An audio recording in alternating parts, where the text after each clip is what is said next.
Now I realize it's been a few days since I've posted anything, and that's because I've been both busy and working on a project, a poem project this time. And as of right now, I submitted that project because I was finished with it, and everything went through nicely. And then I got logged out of the app, and now it won't let me log in. I can't even log in on the website. So I don't know what's going on. I submitted a ticket, and we'll hear back from them eventually. But I will share with you my project. This project was beautifully done by a lady by the name of Caroline King, and she gave quite a few good tips and things like that. And so this is what I've written down. It wasn't a very long workshop, but the key points there are good, and I like that. So the first thing here I have written down is concision. Now this is for the last final editing tips. Alright, so that was at the end of her workshop. Concision. Examine every word. A number of words won't serve a purpose. So basically make every word count and try not to draw things out. Surprise. Write something familiar with what is unfamiliar. Now what we're talking about here is emotions, specifically. Everybody's felt pretty much just about every emotion, and surely someone has written about every emotion. So what we mean by surprise is write that emotion in a way that is different. Sound. Sharpen a sound to make it stand out.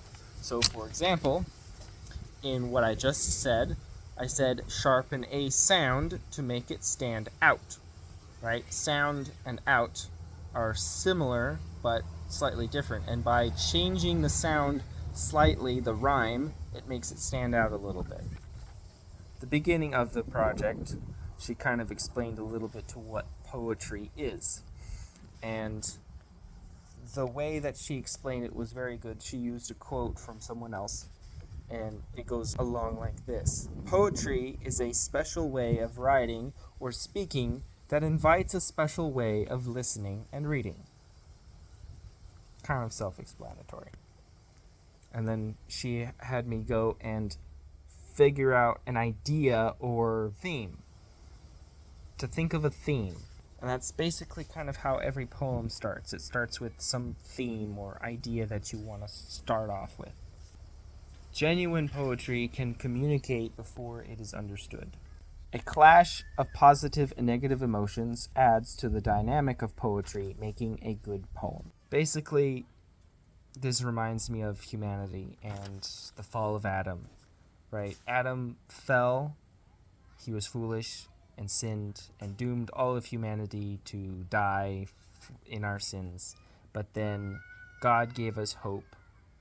And ever since then, that has stuck out so much to us, to our minds.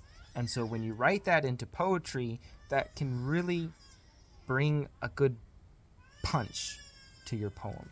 Negative emotions ring loud, but hope after deafens. This is in my words. Be Peter and step out of the boat. And that is basically being comfortable in what is uncomfortable. Sometimes our best poems come from the experiences that bother us the most. Ands replace buts. Two exist at once. I will give you an example. I love to go outside, but I hate wasps. Can then be said, instead, I love going outside and I hate wasps. What the word and is doing is it's making the first positive thing exist at the same time with the negative thing. You're basically allowing two things to exist at the same time, even though they are in a way contradictory. So that is the power of and. And Miss Caroline was relating pretty much all of this to therapy and how poetry can help us and impact us in good ways. Cut through the big to find the little detail. And so in your poem, she's basically saying you can have all of these things going on in your poem, but what's important is to have a key detail that stands out throughout the poem. At least that's what I've understood. And then the last two notes is make an outline. And an outline is basically a list of positive and negative emotions that you can then connect side by side. And this is basically constructing your outline for your poem that you're about to write. So you got your theme, and now based on that theme and that subject, you're going to create an outline which is positive and negative emotions which are connected with different ideas that you are going to implement into your poem. Then lastly, make a narrative. You have these negative and positive emotions that you have connected together that would make a good balance for a sentence or whatever. Now craft a narrative, so some kind of story that will help the whole poem flow. It could be, for example, your theme is war. Your negatives are like fear, dread, terror, death, violence. Your positives is confidence, hope, encouragement, oneness.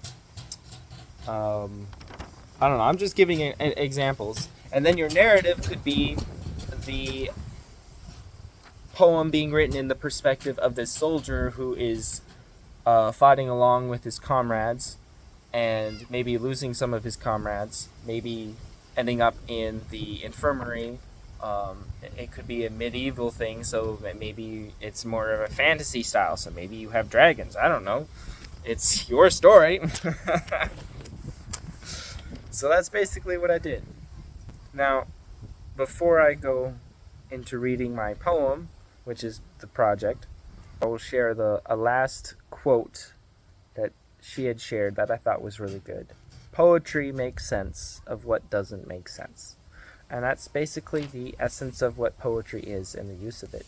And if you didn't know, poetry is also very good because the flow and rhythm of words in poetry make it both easier to remember and more impactful. So that, I believe, also relates to the Bible. And if you've ever read the King James Version of the Bible, you can tell it is very poetic. And that makes it much easier to memorize, which is good. I will read my poem really quick. It's based off of a frustrated friend. Problems and solutions, my mind I could persuade. Issues without conclusions, the end was a broken heart. A careless carefulness, I swiped my blade. Broken pot or shattered glass, that's how my world fell apart. Blood, gore, and a little more, put down the old man, seek to be better. Take up the sword, the way is hard. Kill not, but ward, protect and guard. You need that sword, use it wisely. Strike when you must, don't swing it wildly. And that's my project. So, anyway, that's what I've been doing and working on for the last couple of days. I will return to the British accent as soon as I can use SkillShare again. So, with that, I bid you adieu.